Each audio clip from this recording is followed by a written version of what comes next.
Would you know what it means when Germans talk about having a tomcat, adding their mustard, or pressing their thumbs? Or when Americans bite the bullet, act vanilla, or stop dead in their tracks? Let's talk about German idioms and their English equivalents.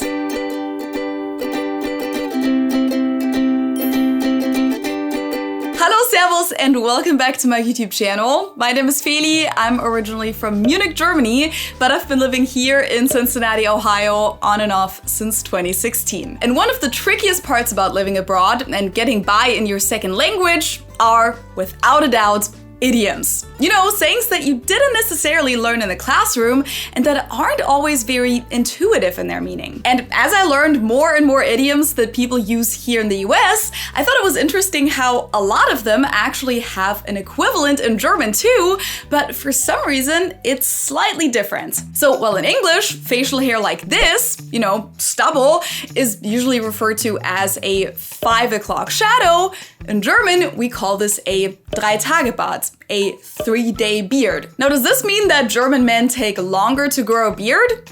Maybe, but I don't know. I feel like the German version might actually be a little bit more realistic than the idea that a guy would shave in the morning and already have this amount of facial hair by 5 o'clock in the evening. Well, I'm sure for some men this is true. When you're head over heels in love and everything is perfect, then where are you? Germans would say that you're floating on cloud 7, auf Wolke 7 schweben. English speakers, however, are on cloud 9.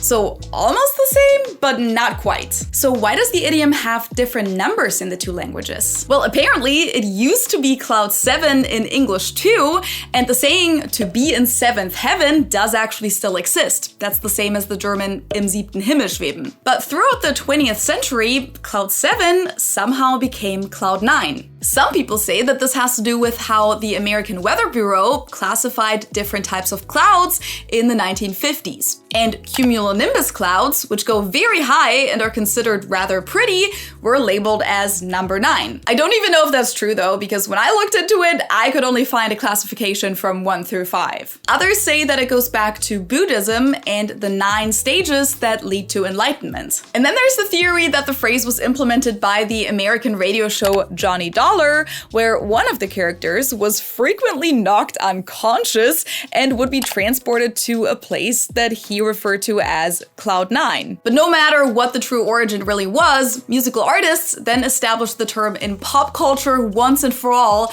with albums like Cloud 9 by George Harrison from the Beatles, or The Temptations had an album with the exact same name in 1969, and Bryan Adams released a song called Cloud Number 9 in the 90s. When you make something out to be way more important or more dramatic than it actually is, English speakers would say that you're making a mountain out of a molehill. In German, you're making an elephant out of a mosquito.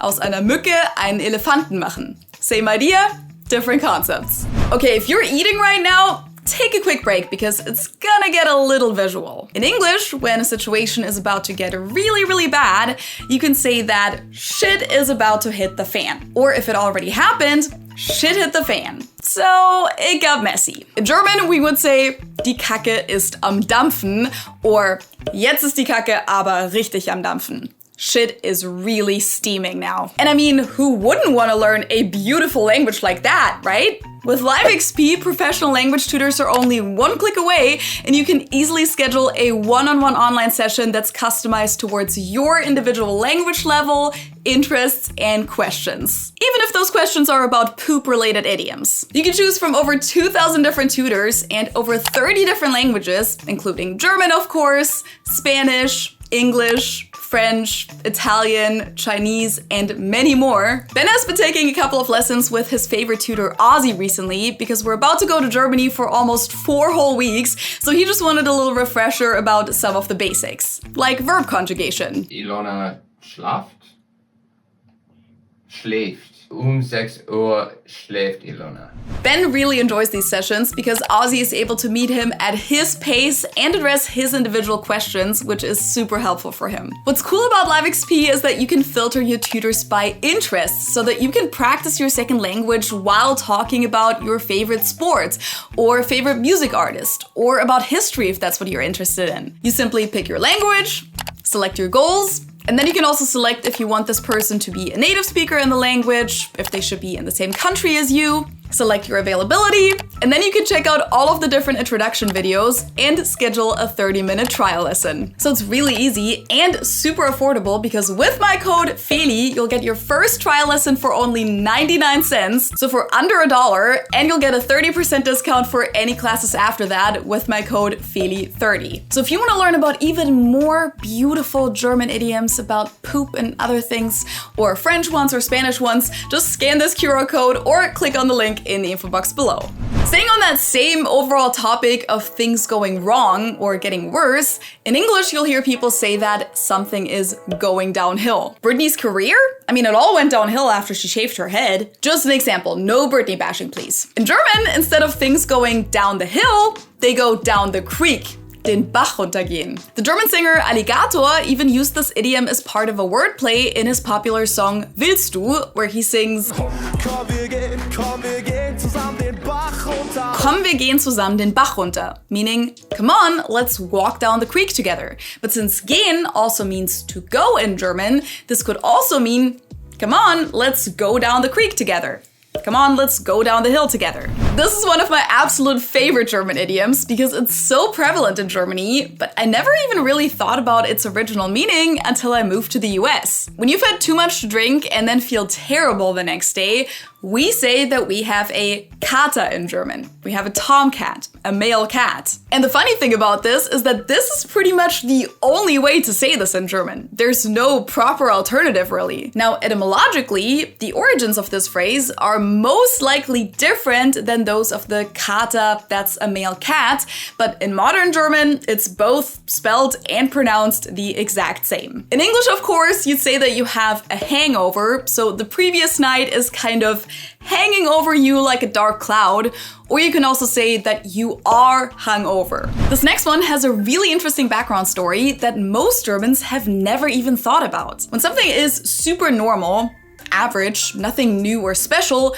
we often call it 0815 in German. 0815. A new TV show can be 0815, for example, or an outfit, or a music album. Basically saying it's pretty standard, nothing that hasn't been done before. The phrase 0815 is so common that I've never even asked myself where it comes from. So I finally looked into it, and apparently it goes back to World War I and a machine gun that was used a lot by the German army. It was the MG 0815, the MG 0815, and it's called that because the gun was originally developed in the year 1908 and then it was refined in 1915. Now, why exactly we have an idiom going back to this gun isn't 100% clear. There are different theories though. It's possible that the soldiers had to undergo a very monotonous daily training with this gun so that the name of the gun eventually became a synonym to describe a boring routine. Another theory is that the idiom has to do with the decreasing quality of materials towards the end of World War I,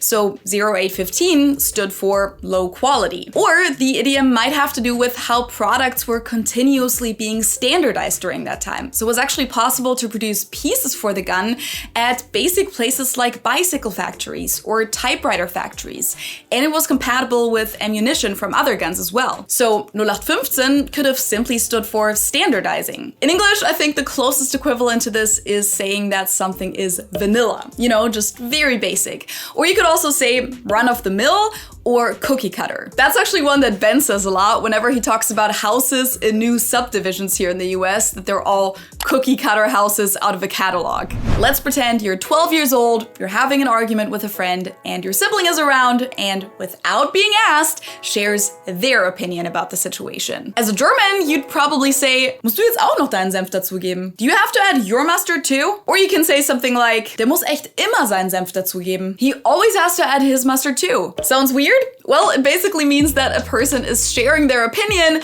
without really being asked for it. In English, you'd probably say that someone is putting in their 2 cents or their 2 cents worth. But I feel like the English equivalent isn't quite as negatively connotated as the German one, because in English, you might even say this about yourself after you've shared your opinion on something and say, but that's just my 2 cents. The German idiom apparently goes back to the 17th century when mustard was considered very valuable and restaurant owners often added a little bit of mustard to all of their dishes to make them seem more expensive, even when it wasn't a good fit. So just like they added mustard to everything without being asked, we use the expression when people share their opinion without being asked. Sometimes you just have to bite the bullet, right? When it's something that you really don't want to do, but you don't have another choice. In German, we have to bite into the sour apple instead. In den sauren Apfel beißen. Still not fun, but at least it sounds a little more pleasant than biting a bullet. All of Germany did this during the Germany versus Spain match in the Euros last week. We all pressed our thumbs, die Daumen drücken. Or some people also say Daumen halten, to hold your thumbs. Now, unfortunately, it didn't quite work this time, but this is what we do for good luck in Germany, and in a few other German-speaking and Eastern European countries. In English-speaking countries, on the other hand, you traditionally cross your fingers.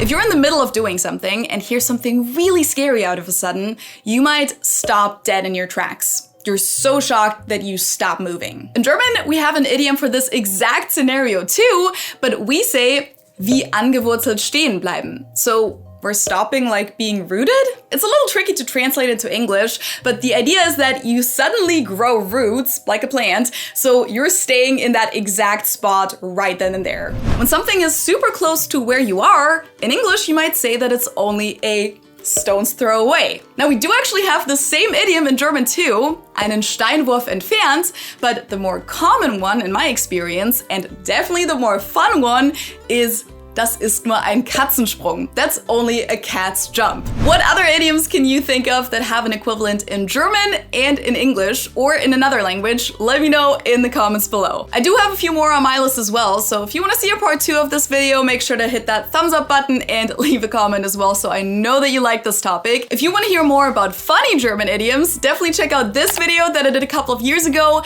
and the podcast episode that I did with Josh on Understanding Train Station about this topic. Don't forget to subscribe for free if you like what I do here on my channel, and then this is where you can find me outside of YouTube, and I'll actually be in Germany and Egypt for the next 4 weeks, so check out my stories on Instagram and Facebook to see what I'm up to, and with that, I hope I'll see you next time. Tschüss!